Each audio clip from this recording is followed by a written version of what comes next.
All right. So a lot of what we looked at, I'm going to go really fast because the goal here today is to get through chapter 6. Chapter 6 is a fairly short one, only 12 verses.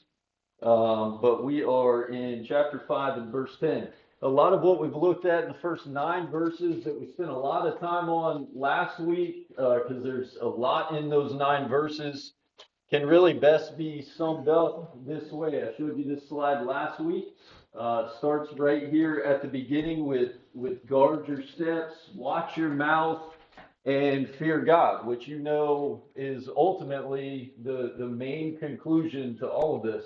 Another piece of this that we looked at were promises and vows that we take. And then we left off really in verses 7, 8, and 9. And the gist of that is don't be amazed. Don't be amazed at what? Let me ask you that. Don't be amazed at what? All the craziness. Okay. All the craziness, specifically in that, you can go back there and read, but we've seen in so many places, don't be amazed at the oppression of the poor. Don't be amazed when what you see in a place of justice or a place of righteousness is not that very thing, and it seems unfair, but don't be amazed by that. And then really we left off in verse 9. Rick said last week he was going to explain verse 9. Is that right? No. Rick actually said, I can't believe you didn't know what verse 9. So we talked about in verse 9, really, like, depending on the translations, Drew helps with this a little bit. What version was that you pulled? Was it ESV? Yeah. Yeah, that it made like a little side note. There's a lot of translations. They all kind of read a different way. You'll see in most texts that verse 9 is really connected to the first 8 verses. I would propose to you that it goes more in the direction of what we're about to read. And the extent of what I got from verse 9 is really better is the king who rules in such a way that he looks after the entire kingdom, all the way down to the farmer that harvests from the field that he eats from. Better is that than the king that is worried about money and wealth and riches, which guess what's coming? Money and wealth and riches. So this money thing is one that's been brought up once or twice already.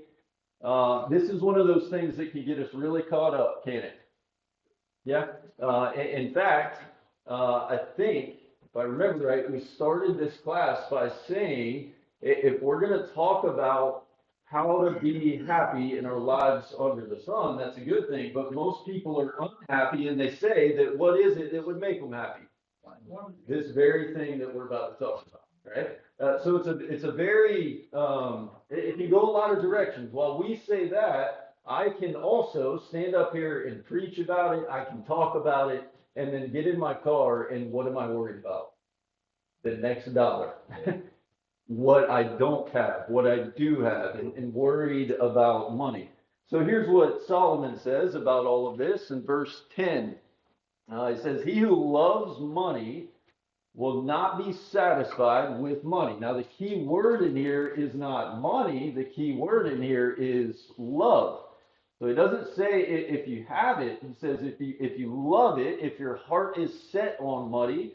How much would you actually need of it if that was your love to be fully satisfied? More. Okay, more, but to be fully satisfied. More. Shaking your head no. Huh? All of it. You would have, Callie, are you about to say something? No. Yeah, you would have to have all of it, and then by the time you have all of it, it becomes the very thing that he's going to get into. Man is never satisfied with something he loves. So here's the next part. Nor he who loves wealth with his income. This also is vanity. Now, this is pretty interesting. When we go back all the way to week 1 and we consider all that we learned about Solomon, right? Did he have some money? Yeah, just a smidge, just a little bit of it, right? But the other part of this is I think that so much so, it's really important for us to jump into what Jesus taught. And he taught much the same thing in the Sermon on the Mount, did he not? Right? I mean, you can't love money and love God. It's got to be one or the other.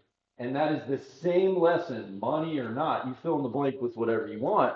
That is the same point that Solomon is making over and over and over. You go out there, you want to grab hold of this thing, and guess what? It's not going to work. It's just not going to work. You can't do them both. So here we go. Verse 11 says this: when goods increase, they increase who eat them. And what advantage has their owner but to see them with his eyes? Now that's pretty interesting there. What do you have right there as far as when goods increase, they increase who eat them? What is he even talking about? What? I should be talking about we need workers to increases,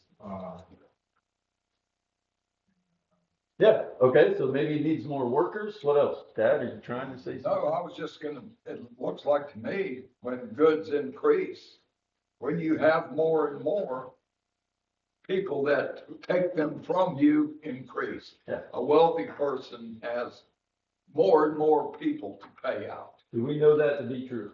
Amen. Okay, have you ever seen, man, I can't remember the name of the series now, but they put it out, I believe it's on Netflix. These guys that come out of college, become professional athletes, and they go bankrupt. Broke. That's the name of the series? Yeah. In a matter of years, usually right after they retire, they've lost hundreds of millions. Why is that the case? Here it is.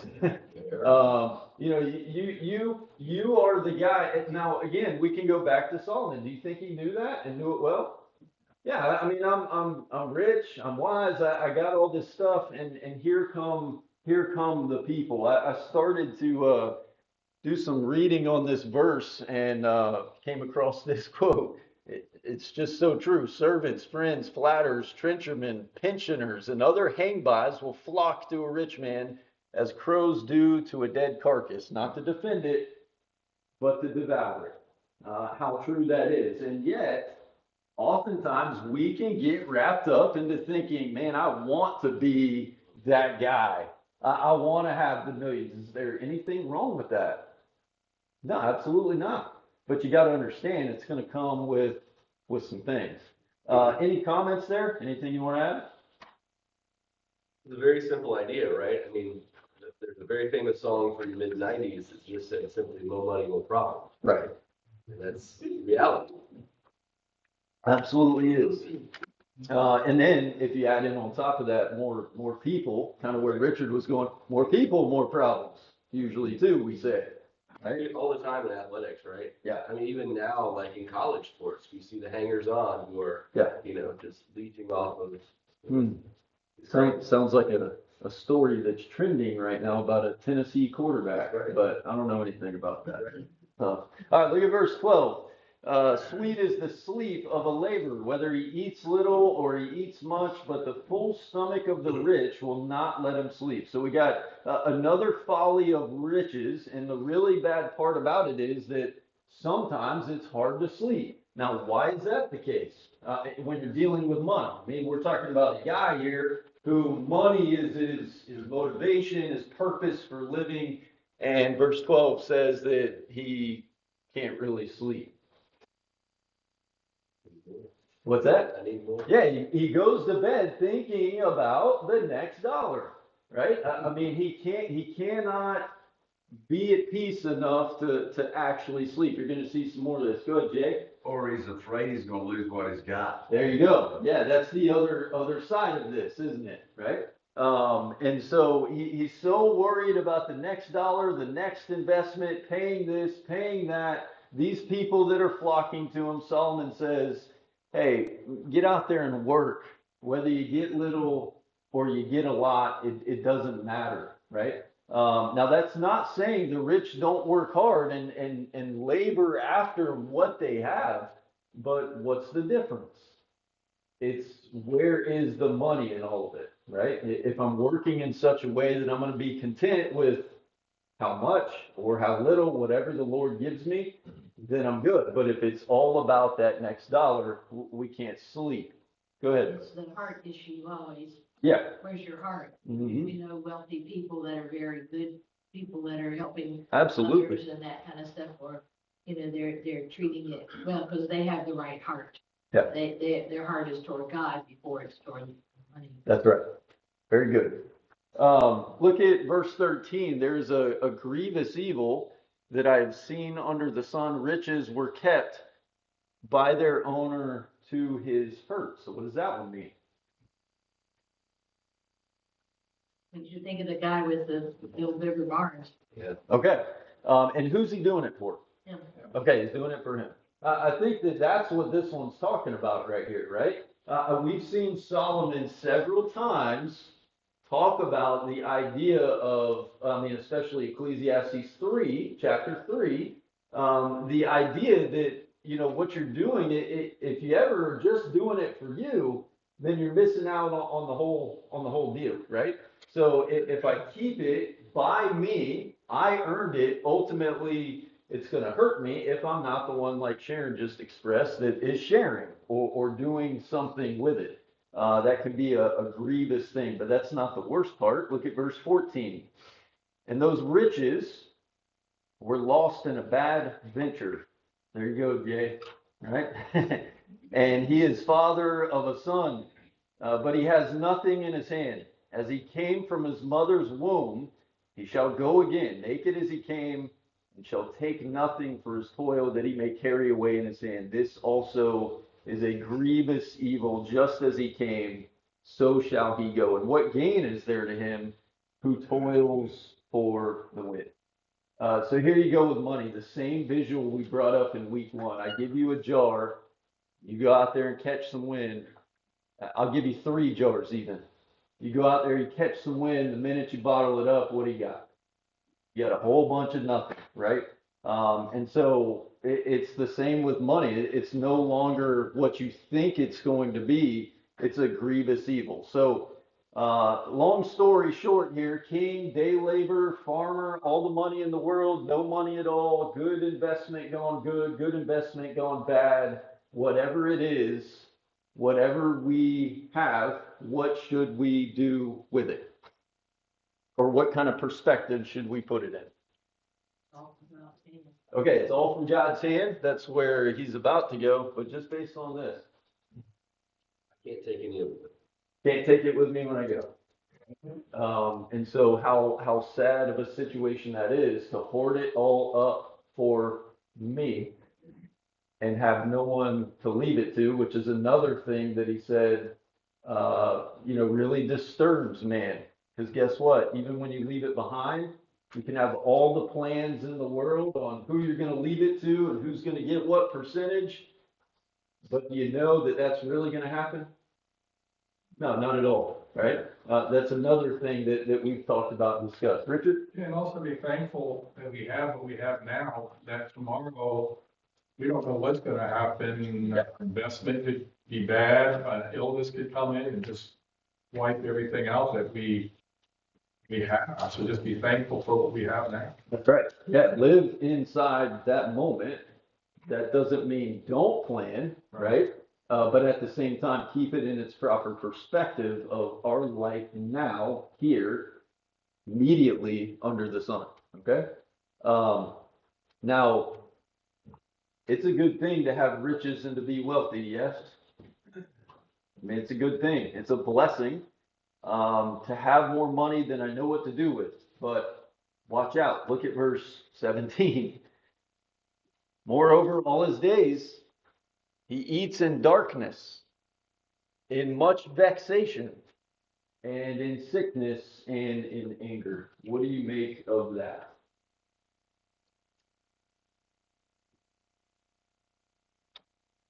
Let's just tackle the first part. The man who goes out and money is his thing and it is for him. Where is Solomon saying that's going to leave him? All his days he eats in darkness. What does that sound like? Solitude. Solitude. You're on an island. What's that, Ned? I said, staying away from other people, because you're just Exactly. hung up in that, you're always worried, I don't know them well, maybe they're just Yeah. being nice to me because they want something, because I am wealthy. Yeah. I imagine that as you go back and you read all the things that Solomon says, I did this and I did that and all these things, that maybe he's leaning on that experience, that it's a pretty lonely place. There is some vexation, there is some sickness, there is some anger, there's a lot of emotions at play in all this. Go ahead, Jay. Well, if he's in darkness, he doesn't have light in his life, which means That's he right. doesn't have God. Yeah. And darkness is equated sometimes with depression. Yeah, very good. Yeah, it's funny though, right? Like especially with money. Based on where we started in week 1, what would make an unhappy person happy? We all said money. That was the first answer, week 1. But to think that the very thing that we think will make us happy ultimately will not make us happy, right? It's just this steady round and round and round. All right, anything else on that verse? So nice just to have enough. So nice what? Just to have enough. Yeah, just enough. Or Less than I thought. yeah, and Mickey wasn't, she's not in here today, but she's been steady driving home the contentment piece, right? So there's that as well. All right, look at the rest of this, beginning there in verse 18. Behold, what I have seen to be good and fitting is to eat and drink and find enjoyment in all the toil with which one toils under the sun, the few days of his life that God has given him. For this is his lot or reward. Everyone also to whom God has given wealth and possessions and power to enjoy them and to accept his lot and rejoice in his toil, this is the gift of God. For he will not much remember the days of his life, because God keeps him occupied with joy in his heart. How awesome is this? As much as you have the warning about the folly of riches and how it's like striving after the wind, ultimately, who is it here that is given such wealth to that person, whoever it is? It's God, right? Now, do you think that Solomon was a man that knew that? And if so, I see some of you shaking your head, yes. How do you know? What's that? I was gonna say at one point in his life, I think he knew that. Okay. But I think that wisdom clearly faded away. Yeah. The further he got from God. Yeah, go to Second Chronicles. This is a passage we looked at in week 1 when we just talked about Solomon. That's all we did. It was just his life. Second Chronicles 1, and this is this is the story we all know. God comes to him and he says, "What do you want? Ask for a thing." And what does he ask for? He asked for wisdom. And right there in verse 11, 2 Chronicles 1, verse 11, God said to Solomon, because you have this in mind, and did not ask for riches or wealth or honor or the life of those who hate you, nor have you even asked for long life, but you have asked for yourself wisdom and knowledge, that you may rule my people over whom I have made you king. Wisdom and knowledge is yours, and I will give you riches and wealth and honor, such as none of the kings who were before you has possessed, nor those who will come after you. So Solomon went from the high place. Look at verse 14. Solomon amassed chariots and horsemen. He had 1,400 chariots, 12,000 horsemen. He stationed them in the chariot cities with the king at Jerusalem. The king made silver and gold. Like, we could go on and on and on. We even talked about how he was quite the businessman. He imported, he exported horses. Solomon did a lot of things, but where did he get it? Got it from God. God told him explicitly exactly what we see show up right here. I think that's pretty cool to make that connection. It wasn't just like a boom, you're rich. But God blessed him in such a way. Solomon did all these things. So I think maybe the best way to sum all this up, like, there's no one in here as rich as Solomon, right?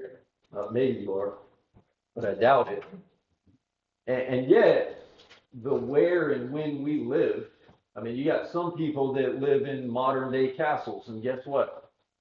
Good for them. But then on the flip side, I don't know if y'all remember Sunday nights ago, what did we see the people in the Philippines living in? And guess what? Good for them. That's a lesson we need, is it not? Like they're content. They're happy with it. Wasn't that the report? I mean, it's taken them 3 years to build the scaffolding, just to build a church building. But you know what they're thankful for?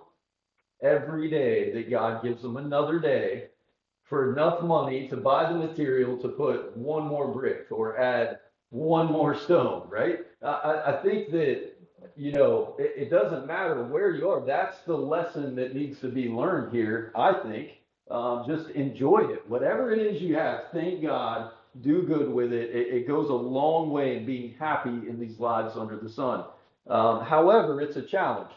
So right here, give me some practical ways that we can fight against that challenge. I mean, like I just told you, we can sit in here and talk about it, but the minute you leave this room, one of those things that has the potential to be on your mind is the almighty dollar bill.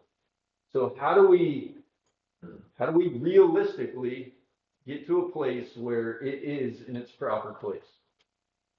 What do, Carl? I think you just have to look around Okay. and realize how blessed you are Yeah. and know that that comes from God. Sometimes it's just a matter of being thankful, right? And actually expressing that, not just to him, but sometimes we can be thankful, but then walk around and say, look what I got. Look what I did, right? Look what I accomplished. Look at what I achieved. Go ahead, Jerry. I heard a quote, they said, you don't look in someone else's bowl to see if you have as much as they do. You only look enough to know if they have it. There you go. I like that. You might have to send that one to me. Yes. Okay. This might not make sense, but give more away. Yes. Very good. That's one of the things I put, giving. And what happens there, Richard, when we do that? Well, it changes your perspective on things, but also I think there's a lot of things that we have that we think we need, but we don't need it. Yeah. And that's the main thing. Yeah. And giving it away, and maybe I can't do some of those things that I think I need, but I really don't need, and help somebody else. Yeah, very good. And it can be that not just with our money, but like, we struggle sometimes, I think even with stuff like, I don't know, our homes or our kids or, I mean, God has blessed me with this thing and it's ultimate. I mean, it's in my name, right? That property, that home, my kids have my life, but like God is the one that has given that to me, right? And praise him for that. Megan, and then. I have two things. Sure. You just made me think, when you talk about opening your home, like one of my biggest things over time, well, of course, we do small group at our house and people, we have toys and this and that. And like, we always tell them like, this is a lived in house. Like we don't care about what happens. Hold on. Megan in here? Go ahead. So, but what I was going along with kind of what Richard said is, I think it's a couple of the people, but it's about who you surround yourself with. Okay. If you're always surrounding yourself with the people that always are wanting more or doing those things or boasting about what they do have, or you're always on Facebook or Instagram and looking at what everybody else has, you get really lost in that. Yeah. But if you surround yourself or, make sure you're balancing what you're doing with serving, I think that's where that reality comes in. You see that they're thankful for what they're blessed with, and you see that on mission trips, and you see that when you work at Interfaith, and you realize, the depth of it. And if you don't do those things, you can get very lost in the American lifestyle. I feel like Yeah. it's very much just the way that we. Well, I think we've all been there in regards to giving and serving. I mean, have you ever been in a place where maybe it's been a minute since I've done either of those? And maybe you get to a place where you're like, man, maybe I'm missing the mark here. It feels pretty isolated. I feel sick. I feel some vexation because I realize over a certain period of time, man, I'm only doing it for me. There's great power in giving and serving, and I don't know, is that something Jesus did? Just all the time, right? Go ahead, Miss Lane. Well, I was just gonna say that Jesus kept going on this because think of all the parables about stewardship and about who really owns our possessions. And if we keep first in our mind, everything we have belongs to God. Yeah. It doesn't belong to us. We're just stewards. That's right. And all through Jesus' ministry, he stressed that. And I remember I got into a uncomfortable discussion with the Sunday school teacher once because he was saying that, you know, everybody has a right to have a big savings account. They have a right to have this and that. And I don't have a problem with that. My problem was you can't say I can't give to that because I will mess up my interest. Right. Or I can't give to that because this is a long-term investment. Yeah. And if somebody has a need Mhm. and God, the Holy Spirit nudges you to meet that need, Yeah. then you're looking at it all wrong if you're worried that you're gonna miss out on some interest or Yeah. something. It's interesting. I believe it's in maybe chapter 11 of Ecclesiastes, and he starts out. We're going to talk about it a lot more later, but you cast your bread upon the waters, and in most cases, it's going to come back to you, right? But what we worry with, and maybe what we struggle here with, is the attachment to what we do have, and the feeling that if I give it up, it's gone and I'm not getting it back. That may not mean I get it back financially or back twofold what I gave, but you're going to get something back. And that's what you guys are talking about through serving, through giving, right? Good. When you read through Ecclesiastes, the word that screams out to me repeatedly is balance. Yeah. All of this it's not wrong to have money. Right. Not at all. It's Yeah. about how far you go with it. Yes. Yeah. And putting it in its proper place, right? In our lives under the sun. Sharon? Going back to the discussion earlier, I know, years ago, my husband said, would you start saying your prayers out loud, you know, before you eat or something like that? So there's moments there that you can, you know, teach them, but I pray this alone or with him, and wanting to remind him too, that we're just passing through, you know, all these, you know, thank you for all the things that you allowed us to enjoy in our abundance. Can we share those with others, knowing that we're just passing through and it's going to be somebody else's That's right. soon anyway. Yeah. And if we try to keep focus on that, it's not like I got to hold on to this because, you know, I mean, the older we get, and we hear every day, this person, that person, Yeah. they're gone. Yeah, and it probably is one of those instances where the further along in life you get, in our days under the sun, the more you realize some of those. I want you to, I don't know that we have time to read it all, but First Chronicles chapter 29, after all the offerings for the temple are made, David prays a prayer. And, you know, I know that prayer is a part of where Mr. Champ started with just being thankful for it. But that prayer is so powerful. As much as was given right there in chapter 29, David's prayer is, oh Lord, like we know that this is a lot, but we know that it came from you. You're the one that entrusted it over to us. You're the one that gave it. Yes, ma'am. I was reminded of the phrase we see so much in the Bible of giving to the glory of God. That's right. So when we can give and pray that it will bring him the glory. Yeah. And, you know, I know there's so much legacy building these days. Yeah. And our legacy should be that we're taught God and everything we do to bring him. That's right. Yeah. And sometimes, I don't know why I'm going here, but sometimes we get held up on the giving in such a way that maybe what I have or what I have to give is not substantial enough. It's not enough. But what woman in the Bible can you think of that completely blows up the idea of that? The widow and her 2 mites. 2 mites. I mean, just completely blows up or should blow up that thinking in our mind that, oh man, I only got $1 or 5 or 10, whatever it is. What good is this going to do? And yet she drops in the two. All right. Let's see. Let's go. Anything else on chapter 5? Yes, sir. You think about the church starting out in Acts where they sold everything and, Yeah. I mean, sold everything. Mhm. I mean, that'd be kind of, for us to do that would be kind of like, whoa. Yeah, that would be tough, right? But that's another great example. I mean, just like the widow gave her all that she had, right? It wasn't nearly as much as they're selling property and stuff, right?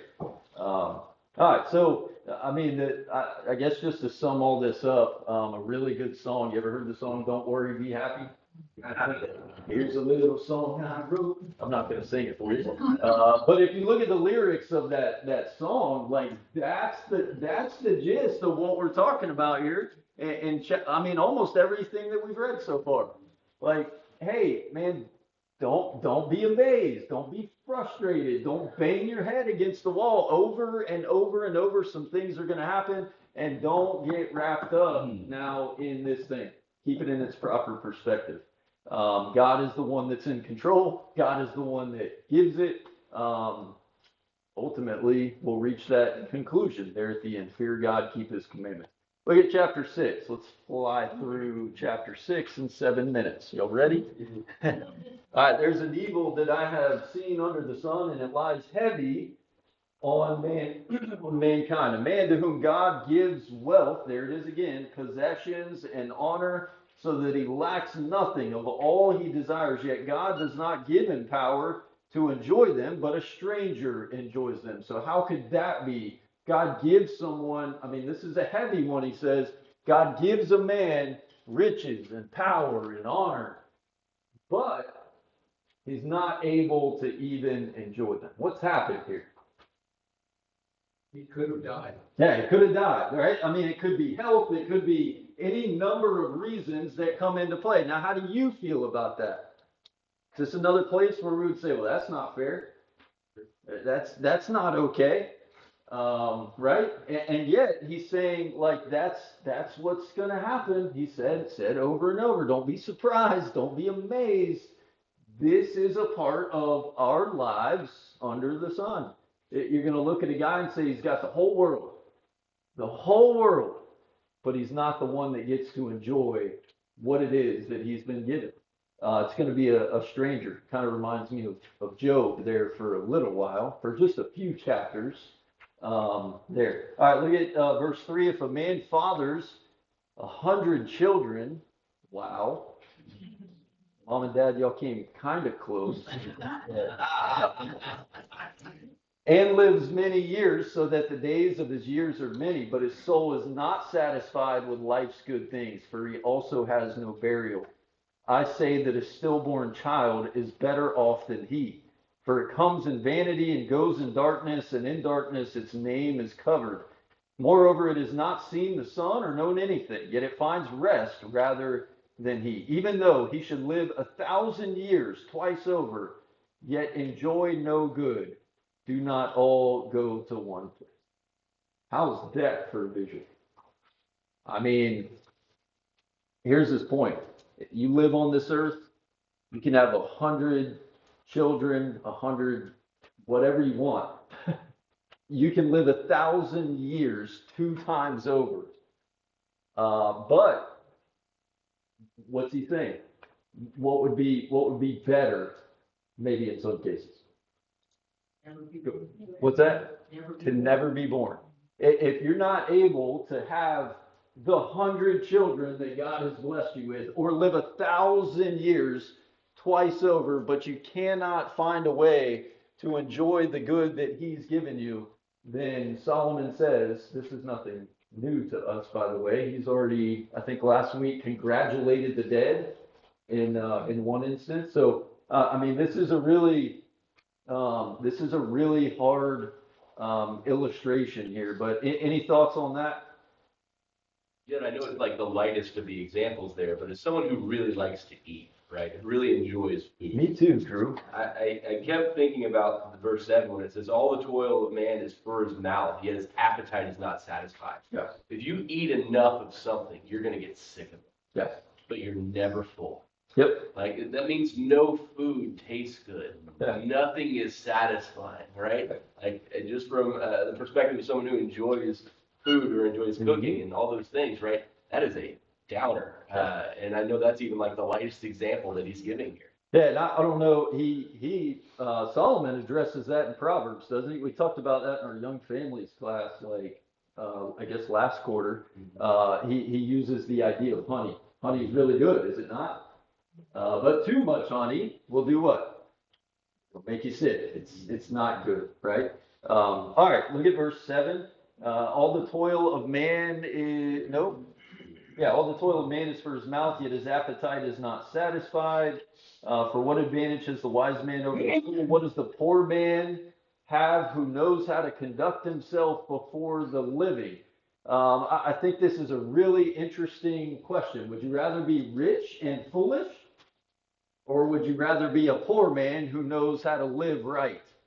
Now, I think that if we went Family Feud style over here at Fat Boys, what would most people say? Give me the money. Rich, what? Show me the money. Yeah, show me the money. Rich and foolish. This is a really interesting question, but if we want to live our lives under the sun, we want to live them good.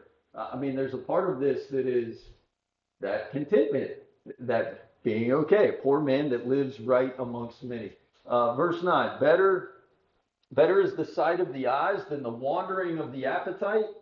This also is vanity and striving after the wind. I pulled another translation. I think this is maybe a little more helpful than the one that we're reading from. What the eyes see is better than what the soul desires. This too is futility and striving after the wind. What's the point of that? Hope you're writing all these points down, by the way, because it's a lot. That's Ecclesiastes, though. What's the point? Back to right now, right? We Better talk to enjoy the present than longing for the future. exactly, or worry yourself with the future. We looked at that word last week in our reading. That word was dream, right? Dream from the standpoint, not that I fell asleep and had a dream, but I have a dream, like Martin Luther King Jr. And what does that? What does a dream mean in that context? I have a hope, I have a vision, I'm looking forward to the future, but if all my eggs are in that basket, well, guess what? That's the same as most of these other things. I give you a jar, you go out there and you catch the wind, right? All right, look at verse 10 as we finish this up through the end. Whatever has come to be has already been named, and it is known what man is, and that he is not able to dispute with one stronger than he. The more words, the more vanity, and what is the advantage to man? For who knows what is good for a man while he lives, the few days of his vain life, which he passes like a shadow? For who can tell man what will be after him under the sun? So wrap a nice, neat, pretty little bow on all this for me in chapter 6. Philippians 2, be content where you are. Okay, Philippians 2, be content with where you are, right? Paul says there. Someone else over here? We don't Nope. control our destiny. It's up to God. Yep. We don't control it. And so, like, what's that got to do with being happy here? Right back to what Miss Elaine said. Be content with what you have here. Now, real quick, I know we're going to look at chapter 7 next week, but if you can do me a solid and try to read chapter 7 and put some thinking into it, because, like, let me just read you the first few verses. they're extremely backwards in our thinking here today. So you're gonna have to think about it a little bit. It's gonna take us a little while to go through that, but here's just a little bit, a small portion. A good name is better than precious ointment, the day of death than the day of birth. It is better to go to the house of mourning than to go to the house of feasting. For this is the end of all mankind, and the living will lay it to heart. Sorrow, verse 3, is better than laughter. The heart of the wise is in the house of mourning. Like over and over, you're going to see these like totally backwards statements from our way of thinking, our line of thinking. So if you would, read through that, chapter 7. We'll try to cover it all next class. Give some thought to it, and we'll discuss. Thank you all for being here.